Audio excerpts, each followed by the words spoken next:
আপনারা যারা চিন্তা ভাবনা করছেন যে 2026 সালে আপনারা কোথায় ফাইল জমা করবেন, কোন দেশের জন্য ফাইল জমা করবেন এবং কোন দেশে গেলে আপনাদের অপরচুনিটিটা মানে হাই লেভেলে থাকবে, তো আমি এতদিন ধরে ভিডিও দিচ্ছি না আপনাদেরকে।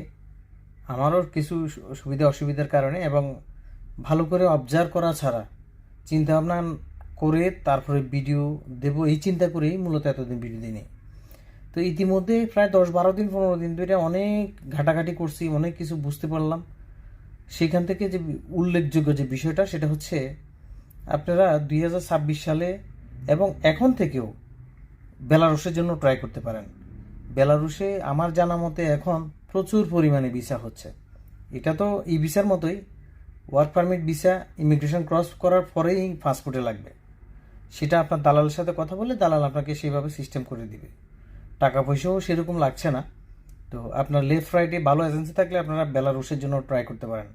আর সার্বিয়া যে একবারেই মানে মন থেকে মুছে ফেলবেন তাও না, সার্বিয়া অনেকের ড্রিম।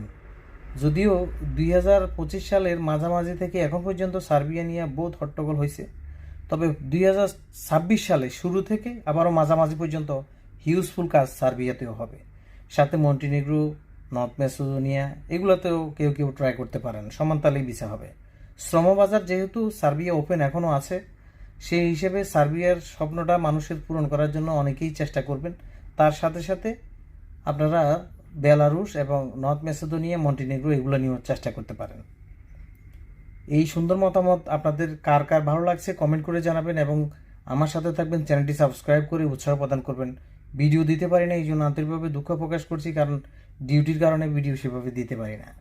আমার প্রিয় ভাইয়েরা সবাই ভালো থাকবেন। আল্লাহ হাফেজ।